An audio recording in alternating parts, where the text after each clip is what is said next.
அழகு ஒன்று செயல் திருட்டு. அதில் ஃபர்ஸ்ட் ஒன் எங்கள் தாய். எழுதியவர் பாரதியார்.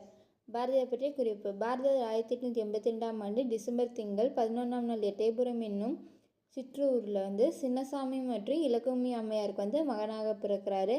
இவருடைய இயற்பெயர் சுப்பிரமணியம் ஆகும். அதனால் இவர் சுப்பையான்னு அழைக்கிறாங்க. சுப்பையா சிறு வயதில் கவி பாடுற திறன் பெற்றிருந்ததால் அவரோட திறமையை கண்டு வியந்த எட்டயபுர சமஸ்தானத்து புலவர் கலைமகள்ங்கிற பொருள் தரும்படி பாரதி என்னும் பட்டத்தை வழங்குறாங்க. இவர் எளிய பதங்கள், எளிய நடை மற்றும் எளிதில் அறிந்து கொள்ளக்கூடிய சந்தம் இவை இவரோட பாடலோட தனித்தன்மையாக இருக்குது. இவர் கண்ணன் பாட்டு, குயில் பாட்டு, பாஞ்சாலி சபதம் என்னும் முப்பெரு பாடல்களை படைத்திருக்கிறாரு. தேசிய கீதங்கள், பக்தி பாடல்கள், ஞான பாடல்கள், பல்வகை பாடல்கள், தனிப்பாடல்கள், சுயசரிதை, வசன கவிதை என்னும் பல்வேறு தலைப்புகள் இவருடைய பாடல் துவக்கப்பட்டிருக்கு. இந்தியா, சுதேசமித்திரன் ஆகிய பத்திரிகைகளில் இவர் ஆசிரியராக பணியாற்றிருக்கிறாரு. பல்வேறு துறையில் ஆற்றல் பெற்ற இவர் புதுமைகளின் நாயகனாக விளங்குகிறாரு. தமிழ் இலக்கிய மறுமலர்ச்சிக்கு வித்திட்டவர்கள் பாரதியார் முதன்மையானவராக திகழ்கிறார். பாரதியார் 1921ஆம் ஆண்டு செப்டம்பர் 11 இம்மண்ணை விட்டு மறைகிறார். எங்கள் தாய் பற்றிய குறிப்பு. எங்கள் தாய் என்னும் தலைப்பில் இடம்பெற்றுள்ள பாரதியாரின் கவிதை இந்திய திருநாட்டின் இயல்புகளையும் பெருமையையும் விளக்கும் வகையில் அமைந்திருக்கு.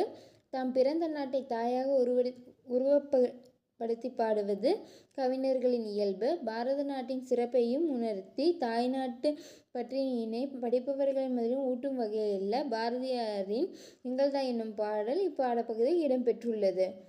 கவிதைக்குள்ள போலாம். தொன்று நிகழ்ந்த தனித்தும் உணர்ந்திடு சூழ்களை வானரங்களும் இவள் என்று பிறந்தவள் என்றுணராத இயல்பினங்களாம் எங்கள் தாய். பாரத நாட்டின் பண்பாடு பற்றிய நாகரிகம் என்று தோன்றியது என்று அறிய முடியாத வகையில் பழமை மிக்கதாக திகழ்கிறது. பல ஆயிரம் ஆண்டுகளாக பழமையுடையதாக திகழ்ந்தாலும் பாரத நாடு என்னும் தாய் இளமை பொலிவோடு திகழ்கிறாள். காலத்திற்கேற்ற மாற்றங்களையும் வளர்ச்சிகளையும் பெற்று எழில்மிகுந்த கன்னிகையாக பாரதில் உலா வருகிறாள் பாரத தாய் அப்படின்னு இந்த பாடல் மூலமா கருத்தை வெளிப்படுத்துகிறாரு. அடுத்தது வேற்றுமையில் ஒற்றுமை. 30 கோடி முகமுடையாள் உயிர் மெய்வுற வென்றுடையாள் இவள் செப்பு மொழி 18 எனில் சிந்தனை ஒன்றுடையாள். பல மொழிகளை பேசுபவர், பல இனங்களை சேர்ந்தவர்கள், பல மதங்களை பின்பற்றுபவர்கள் என கோடிக்கணக்கான மக்கள் பாரத நாட்டில் வசிக்கின்றனர். அவர்கள் அனைவரும் இந்தியர்கள் என்னும் சிந்தனையில் ஒன்றுபட்டவராக திகழ்கிறார். இதுவே பாரத நாட்டின் வலிமையாகும். இந்த வரி மூலமா ஒற்றுமை உணர்வை மெய்சிலுக்க கூறுகிறார் பாரதியார். ஞானமும் வீரமும். வேதங்களை கையில் ஏந்தி ஞானத்தினையும் வாளியை கையில் ஏந்தி வீரத்தையும் வெளிப்படுத்தி நல்லவர்களை காத்தும் தீயோரை வீழ்த்தியும் தர்மத்தின் வழி நடப்பவள் பாரத தாய். கோடிக்கணக்காய் உயரும் குடிமக்களின் கரங்களின் வழியாக அறங்களை சேர்ப்பவள் பாரத தாய். பகை கொண்டு வருவோரை தூளாக்கி வீழ்த்துபவள் பாரத தாய். பூமியை போன்று பொறுமை மிகுந்தவள் பாரத தாய். எனினும் தவறு இழைப்பவர்களை அழிக்க காளியைப் போல அவதாரம் எடுப்பாள்.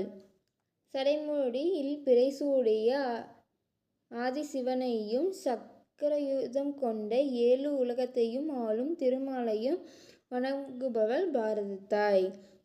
உண்மை ஒன்றென உணர்த்தி நன்மைகளை விளைவிப்பவள் பாரத தாய். இன்பங்கள் அள்ளித்தரும் செல்வ செழிப்பையும் பெற்றவள் எங்கள் பாரத தாய்.